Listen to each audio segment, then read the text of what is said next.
ఉద్యోగాల భర్తీపై సర్కారు ప్రకటన ఉద్యోగార్థుల్లో తీవ్ర గందరగోళానికి తెరలేపుతోంది. లక్షలాది బీఈడీ అభ్యర్థుల్లో ఆశ్చర్యంతో పాటు ఆనందం వ్యక్తమవుతుంటే డీఈడీ అభ్యర్థుల్ని కలవరానికి గురిచేసింది. ఎన్సీటీఈ లేఖను పూర్తిగా సమీక్షించకుండానే ప్రభుత్వ నిర్ణయం ప్రకటించడంతో ఇప్పుడు బీఈడీ అభ్యర్థులు సైతం రోడ్డెక్కే పరిస్థితి. ఎస్జీటీ ఉద్యోగాలకు బీఈడీ అభ్యర్థులు అర్హులేనంటూ ప్రకటించిన సర్కారు ప్రస్తుతం డోలాయమానంలో పడింది. డీఈడీ అభ్యర్థుల నుంచి తీవ్ర ఆగ్రహ వ్యక్తం వ్యక్తమవడంతో నాలుక ఖర్చుకున్న ప్రభుత్వం ఈ వ్యవహారంపై సమీక్ష జరపాలని నిర్ణయించింది. జాతీయ ఉపాధ్యాయ విద్యా మండలి ఎన్సీటీసీతో సంప్రదింపులు జరపాల్సి ఉందని పేర్కొంది. నిర్ణయం వెలువడే వరకు ఎస్జీటీలకు డీఈడీ అభ్యర్థులు మాత్రమే అర్హులని ప్రభుత్వ వర్గాలు వెల్లడించాయి. 2011 ప్రభుత్వ నిబంధనల ప్రకారం ఇంటర్తో పాటు డీఈడీ చేసిన అభ్యర్థులు మాత్రమే 1 నుంచి 5 వరకు బోధించేందుకు అర్హులు.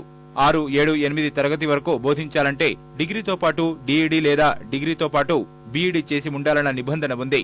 ఉత్తరాఖండ్, నాగాలాండ్ వంటి రాష్ట్రాల్లో డీఎడ్ అభ్యర్థుల కొరత తీవ్రంగా ఉంది. అందువల్ల ఆ రాష్ట్రాలకు ఎన్సీటీఈ ప్రత్యేకంగా నిబంధనలు సడలించింది. ఉత్తరప్రదేశ్ సైతం 2012 సెప్టెంబరులో ఇదే తరహాలో మినహాయింపు పొందింది. ఈ పరిస్థితుల్లో ఆయా రాష్ట్రాలు ఎస్జీటీ పోస్టులను బీఈడీ అభ్యర్థులతో భర్తీ చేసుకునే వీలు పొందారు. ప్రభుత్వ నిర్ణయంపై డీఈడీ అభ్యర్థులు మండిపడ్డారు. ఎన్సీటీఈ నిబంధనల పేరుతో ప్రభుత్వం డీఈడీ అభ్యర్థులను మోసం చేసే ప్రయత్నం చేస్తుందని ఆరోపించారు. అబ్సెంట్ నంబర్స్ లేకపోతే మాత్రమే విద్యా హక్కు చట్టం 23(2) రూల్ ప్రకారం బీఈడీలకు అర్హత కల్పించే విధంగా మినహాయింపు పొందాలి. కానీ మన రాష్ట్రంలో 60,000 మంది పైచీలకు డీఎడ్ వాళ్ళు ప్రస్తుతం ఉన్నారు ఇంకా నిరుద్యోగులుగా. అందువల్ల మినహాయింపుకి పొందే అర్హత మన రాష్ట్ర ప్రభుత్వానికి లేదు.